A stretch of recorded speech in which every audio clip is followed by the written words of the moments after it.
If you've ever opened a retirement calculator, typed in your numbers, and immediately closed the tab because the results scared you, this video is for you. We're going to break down exactly how much you actually need, why the number everyone quotes is misleading, and the three numbers that matter far more than your total balance. Most people think retirement savings comes down to one thing: how much money you have in the account. Bigger number, better retirement. That's the assumption almost everyone operates on. But here's the problem. The total balance in your account is one of the least useful numbers for figuring out if you're actually on track. In fact, focusing only on that number is exactly why so many people either panic unnecessarily or feel falsely confident. By the end of this video, you'll know the three numbers that actually predict whether you'll be okay, and a simple way to check where you stand today in about 5 minutes without hiring anyone. Let's start with something most people don't realize. Not having enough saved isn't rare. It's the norm. More than half of retirees didn't start seriously saving until they were 30 or older.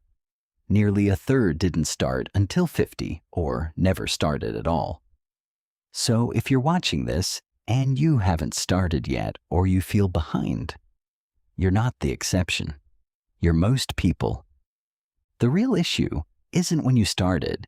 It's that most people never translate "I'm contributing something" into "I know what that turns into."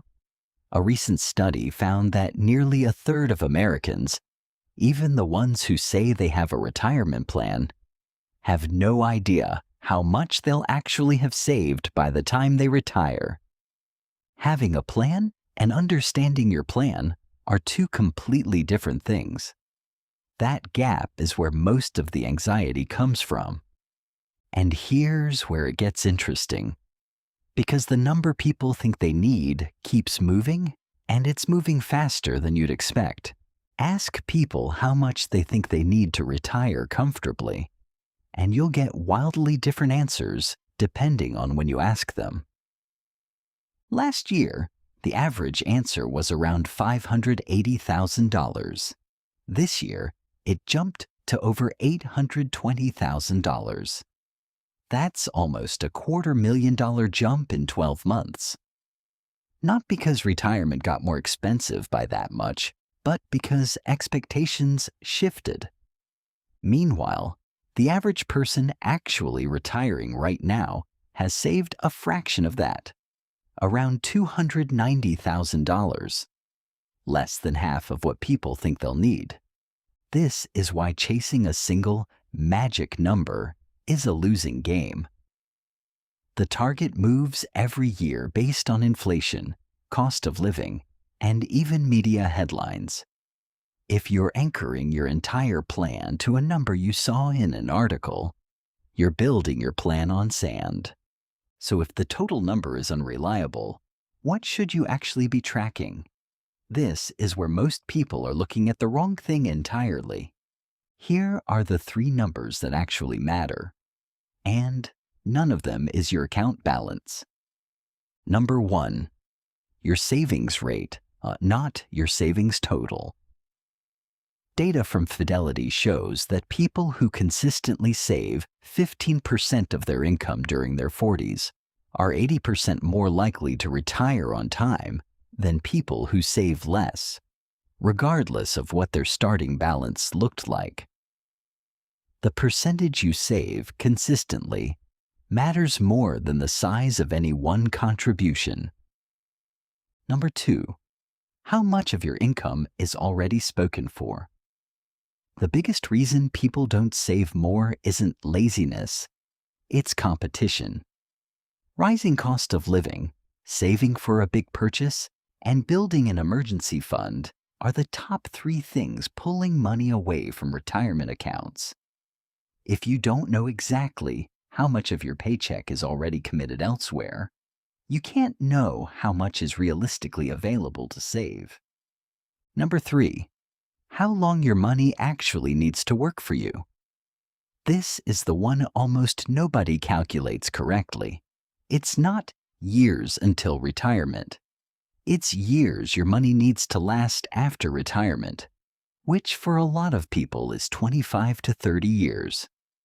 Money that needs to last 3 decades needs to be invested very differently than money you're saving for a vacation next year. Here's something that surprises people. Only about 5% of retirement account holders changed how their money was invested during a recent period of major market volatility. That sounds like people being careless. It's actually the opposite.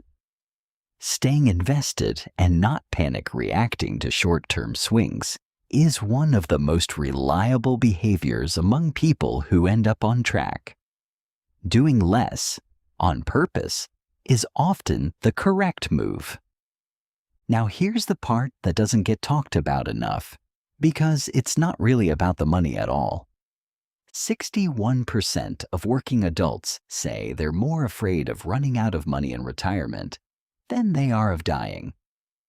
Let that sit for a second. Retirement, something that's supposed to be the reward at the end of decades of work, has become one of people's biggest fears.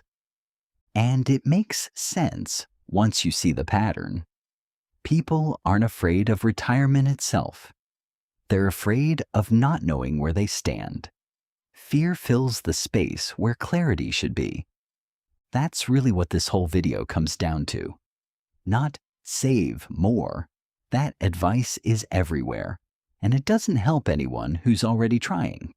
What actually changes outcomes is knowing your real numbers, your savings rate, what's competing for your money right now, and how long that money actually needs to last. So here's what to actually do this week. Check what percentage of your income you're currently saving. Not the dollar amount, the percentage. Write down what's competing with retirement savings for your money right now. And calculate roughly how many years your money needs to last after you stop working. Not until retirement, but through it. None of this requires an advisor or a spreadsheet genius. It requires about 10 minutes and an honest look at 3 numbers instead of one scary one. If this helped make retirement feel less like a wall and more like a plan, subscribe. Every week we break down one part of your financial life like this, simply, honestly, and without the noise. And if you want the market and investing side of this conversation in real time, we're also on X at Long Term. Thank you for watching. See you on the next one.